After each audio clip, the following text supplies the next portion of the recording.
Estamos iniciando mais uma edição do TV Atende. A nossa convidada de hoje é a médica infectologista, doutora Lívia Teixeira Vitale.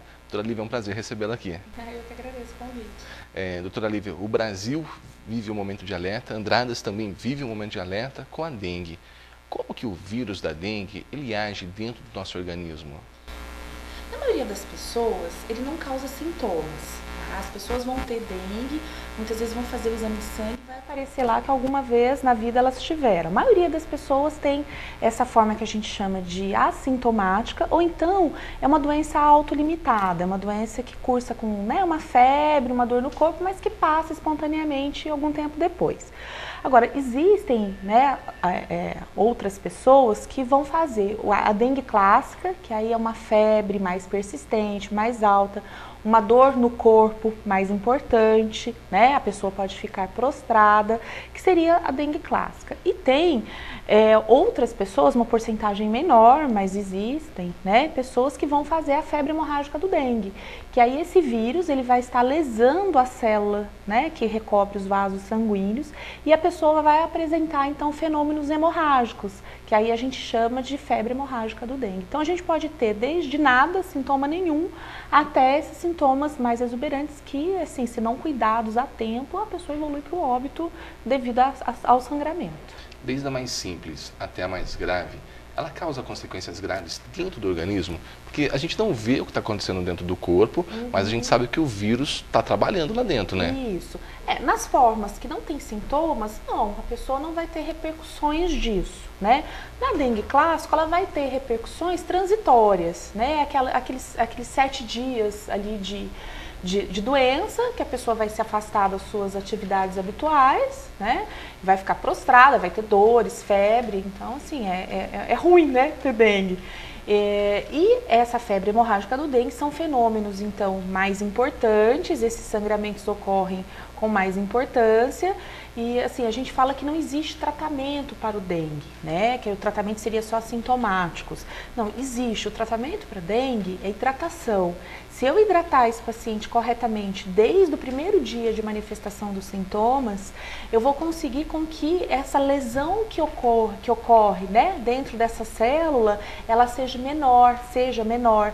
Então a gente vai inibir, a gente vai conseguir evitar com que esse paciente morra mais para frente com hemorragia, com choque hemorrágico do dengue. Teve dengue uma vez, a segunda vez já é hemorrágica? Não necessariamente, mas aumenta em 10 vezes o risco. Para a pessoa ter dengue hemorrágica, se ela nunca teve dengue, ela tem um risco de 0,3% de desenvolver dengue hemorrágica.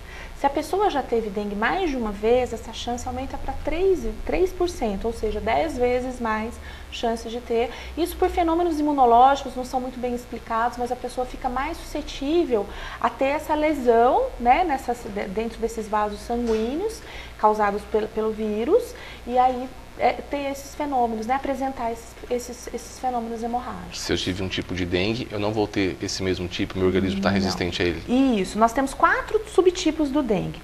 No momento, nessa epidemia que nós estamos tendo, principalmente na região sudeste, nós ainda não conseguimos identificar qual é esse sorotipo que está circulando, tá? O soro desses pacientes, ele está sendo testado em São Paulo, na capital, e aqui em Minas está indo para a FUNED em Belo Horizonte, Então a gente ainda não sabe qual o sorotipo que tá circulando. Mas a pessoa que teve dengue, então a gente chama de DEN1, DEN2, DEN3 e DEN4. Se ela teve o tipo 1, ela não vai ter, ela pode ter o 2, o 3 e o 4 e assim por diante. Mas durante o período de epidemia, a pessoa pode ter mais de um subtipo circulando e aí a pessoa ela fica transitoriamente imune aos outros subtipos, ela não vai apresentar.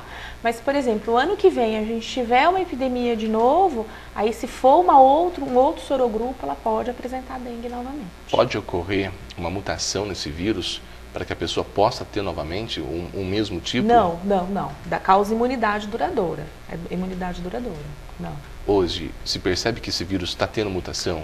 ou até mesmo o mosquito, ele vem se modificando para sobreviver no ambiente? O mosquito, sim, né? As larvas, o mosquito em si, eles estão ficando cada vez mais resistentes aos inseticidas. É a seleção natural, mata os indivíduos suscetíveis e os mais resistentes, eles vão, né, se adaptando e sobrevivendo, isso. Então, a gente vê que com a Aedes, que é um mosquito transmissor, existe essa adaptação. Sim, né? Mas o vírus, de criar mutação dentro do organismo humano e a pessoa poder ter a dengue do sorotipo, por exemplo, mais de uma vez, não. A gente ainda não observou isso. A tendência é que abril e maio ocorra uma maior incidência de casos da doença. Estamos preparados para isso? Olha, esperamos que sim, né? Eu acho que a gente, por mais que a gente prepare, eu acho que a gente nunca está preparado o suficiente. Porque você imagina uma cidade onde 20%, 30% da sua população vai apresentar os sintomas da doença todos ao mesmo tempo, né? Ou então com curto período de tempo. Então, isso sobrecarrega os serviços de saúde, isso causa o absenteísmo para o trabalho, né? Então, gera grandes transtornos para os municípios. É o que nós estamos vendo em cidades do interior de São Paulo, em que até assim, 30%, 40% da população está contaminada ao mesmo tempo. Então, é uma situação que a gente assim, considera muito crítica, né? E cidades vizinhas ao município de Andradas. Então, por isso, da atenção que tá tendo, né? Eu sei que a senhora vem realizando alguns cursos em Andradas e outras cidades da região, capacitação de médicos para a questão da dengue. A gente entra numa época do ano, mudança de estação, começam a aparecer aí gripes, resfriados, e existe o risco na hora da consulta o médico confundir dengue com resfriado ou tratar uma coisa com outra? Claro, existe, porque a dengue, ela faz diagnóstico diferencial com uma série de outras doenças, né? Então, nós estamos nós estamos no outono, caminhando para o inverno, e daqui a pouco nós vamos começar a ter a influenza, né, que é o vírus da gripe, circulando no maior número. Então, outros anos isso já foi observado, existe uma sobreposição de epidemias. Então, o médico, na hora da consulta, ele tem que ficar muito atento, porque os sintomas são parecidos, né, do quadro gripal e do quadro de dengue. Existem outros sintomas, outras doenças que também dão sintomas semelhantes. Então, na hora da consulta, ele tem que estar atento para poder estar pensando em outros diagnósticos diferenciais, né, não somente em dengue. Por que acontece muitas propagandas de medicamentos não tome caso seja suspeito de dengue? Isso pode fazer mal para a pessoa? Sim, isso pode provocar esses fenômenos hemorrágicos que a gente já comentou. Então, por exemplo, o AS, que ele é um antiagregante proquetário, né? Ele ajuda a afinar o sangue. Existem outros medicamentos, Marevan, Clopidogrel, existem outros medicamentos que ajudam, que pacientes, principalmente os pacientes cardiopatas, fazem uso para poder tá afinando, né, o sangue. Então, isso predispõe hemorragias. E também outros anti-inflamatórios, então Voltaren, Cataflam. Muitas pessoas perguntam, e ibuprofeno, pode? Não pode. O único medicamento que pode para o tratamento da dengue, os dois únicos, seriam paracetamol e dipirona. A gente não deve usar anti-inflamatório. Pode complicar ainda mais. Complica, você predispõe essa lesão na célula sanguínea e você pode predispor o sangramento. Doutora, a única maneira é a dona de casa ou quem está assistindo fazer a sua parte? Pois é, não adianta nada, né, o sistema de saúde ficar só correndo atrás vamos dizer, do resultado, né? Então, a gente vê os hospitais estão se preparando, os municípios intensificando aí, né, com a equipe médica, a equipe de enfermagem para poder estar fazendo atendimento desses pacientes. Se a dona de casa não fizer a sua parte, também o poder público não fizer a sua parte. Então, a gente vê que na década de 50, o Brasil conseguiu erradicar o Aedes aegypti no país, né? Não existiam tantas cidades, as cidades não eram tão grandes, não existiam. Hoje a gente observa um processo de favelização, né? Então as pessoas, elas vão morando sem saneamento básico, o aglomerado de pessoas favorece a disseminação da doença e aí o acúmulo de lixo, né, nos quintais dessas residências. Então é muito importante a população fazer a sua parte, porque o ovo, né, o ovinho do mosquito, ele é extremamente resistente, ele pode ficar até 2 anos viável.